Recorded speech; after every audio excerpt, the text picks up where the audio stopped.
Hello everyone, इस video में हम पढ़ेंगे lines and angles. Class 9 chapter 6 है ये। और इस वीडियो में हम इसका इंट्रोडक्शन और बेसिक टर्म्स पढ़ेंगे। तो बेसिकली पहले हम पढ़ेंगे लाइन क्या होती है। Line, when we join two distinct point then we get a line. A line has no end point, it can be extend up to infinite. यानी कि अगर हम दो एंड पॉइंट को जोड़ दें तो ये हो जाती है एक लाइन। और हमें पता है ये इधर भी बढ़ सकती है और ये इधर भी बढ़ सकती है। और एक पॉइंट क्या होता है, पॉइंट, ये पॉइंट हैज़ नो कंपोनेंट, यानी कि पॉइंट का कोई कंपोनेंट नहीं होता। जैसे लाइन, लेंथ, ब्रेथ, हाइट, ये पॉइंट का नहीं होता और ये रिप्रेजेंट होता है एक डॉट से। ठीक है, अब नेक्स्ट है line segment. It is the part of the line which has two end points. यानी कि अगर हम इसी को उठा लें और इसके एंड पॉइंट हम कर दें फिक्स, तो ये हो जाएगी एक लाइन सेगमेंट। अगर इसी लाइन को हम उठाएं, इस लाइन को उठाया है हमने और इसके बीच का ये पार्ट है, इसे बोलेंगे हम लाइन सेगमेंट।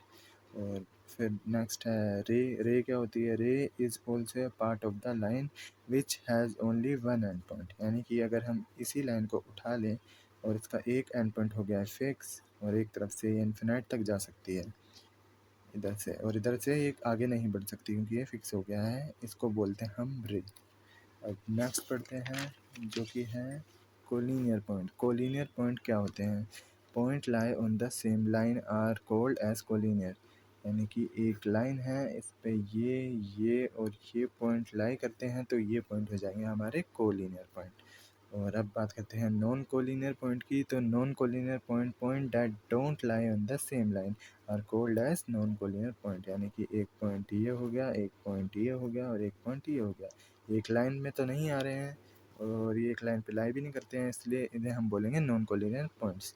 अब बात करते हैं एंगल्स की। एंगल क्या होता है, when two ray begins from the same end point then they form an angle. यानी कि अगर ये एक एंड पॉइंट है और यहाँ से एक रे निकली, यहाँ से एक यहाँ और एक यहाँ, तो ये जो बीच का बनेगा इसे हम बोलेंगे एंगल। ये एक एंगल हो जाता है। और the end point is the vertex of the angle. यानी कि ये जो होता है ये वर्टेक्स हो जाता है। अगर मैं इसे एक नाम देना चाहूँ तो ए, बी और सी, तो हमारे ए, बी और सी जो है वो हो गए वर्टेक्स, वो हमारे वर्टेक्स हो गए ए, बी और सी। द टू रे which makes an angle is called an arm. यानी कि ये और ये, इसे बोलेंगे हम आर्म्स। आर्म्स इसे बोलते हैं हम आर्म्स। अब बात करते हैं टाइप्स ऑफ एंगल्स, यानी कितने टाइप्स के हमारे पास एंगल्स होते हैं। पहला है acute angle. An angle which is between 0 degree and 90 degree is known as acute angle.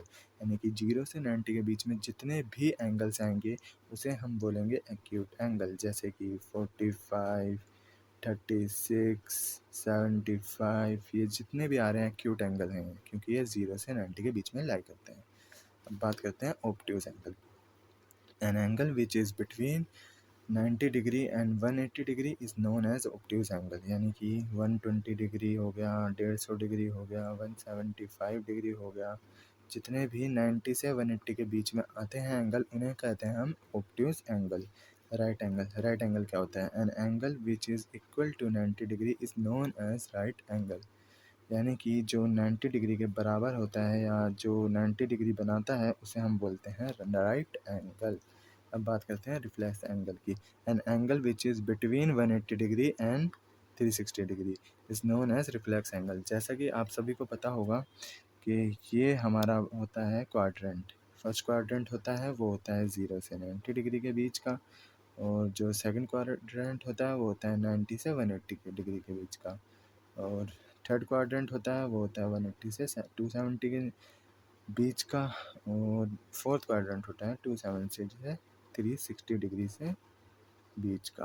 यानी कि ये हो गया फर्स्ट, ये हो गया सेकंड, ये हो गया थर्ड, ये हो गया fourth. First, second, third, fourth, तो ये हमारे क्वाड्रेंट होते हैं। और जो रिफ्लेक्स एंगल है वो 180, यानी कि यहाँ से लेके यहाँ, यानी कि ये हो गया यहाँ लाई करेगा। तो ये कोई सा भी हो सकता है, ये हो सकता है अपना 200 एंगल हो सकता है, ये हमारा 225 हो सकता है, 270 हो सकता है, 320 हो सकता है, 340 हो सकता है। इसके बीच में जो भी एंगल आएंगे उन्हें बोलेंगे हम रिफ्लेक्स एंगल। अब बात करते हैं हम स्ट्रेट एंगल के बारे में। स्ट्रेट एंगल क्या होता है ये तो हम सबको पता ही है, an angle which is equal to 180 degree, यानी कि बिल्कुल सपाट सीधा एंगल होगा, उसे बोलेंगे हम स्ट्रेट एंगल। अब बात करते हैं कंप्लीट एंगल की। Angle an angle which is equal to 360 degree, यानी कि जो पूरा सर्कल बना देगा एक एंगल, उसे बोलेंगे हम कंप्लीट एंगल।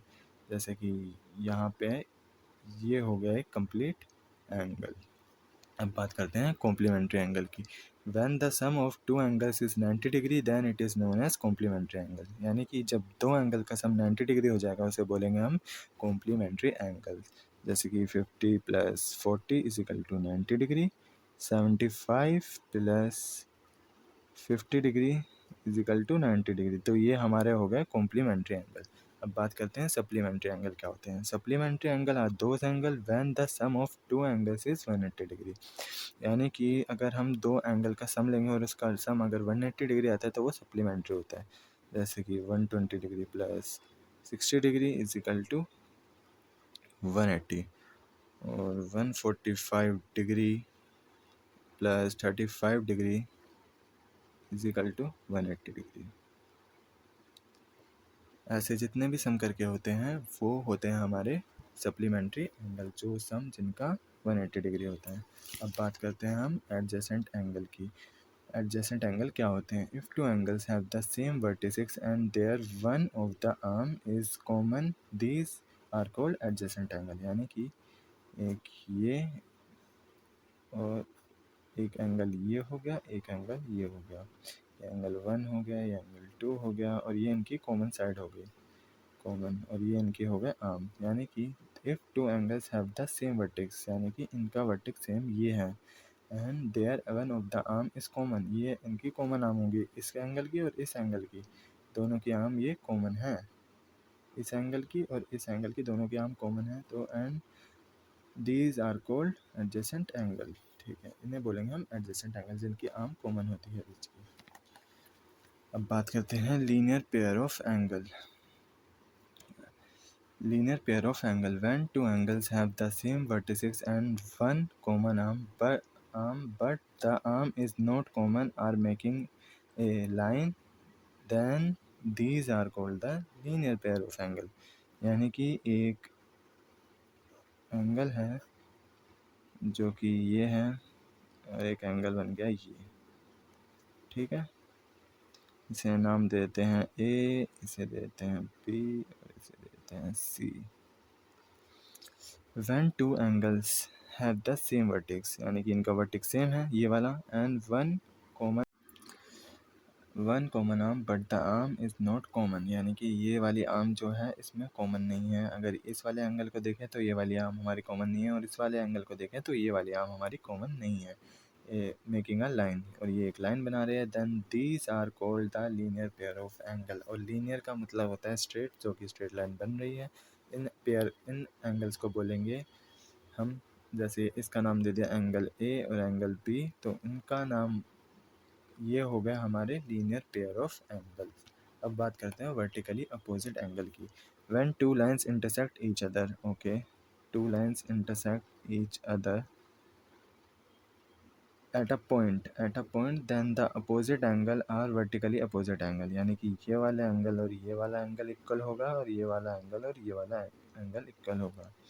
अगर ये 30 डिग्री है तो ये भी 30 डिग्री होगा, और अगर ये 150 डिग्री है तो ये भी 150 डिग्री ही होगा।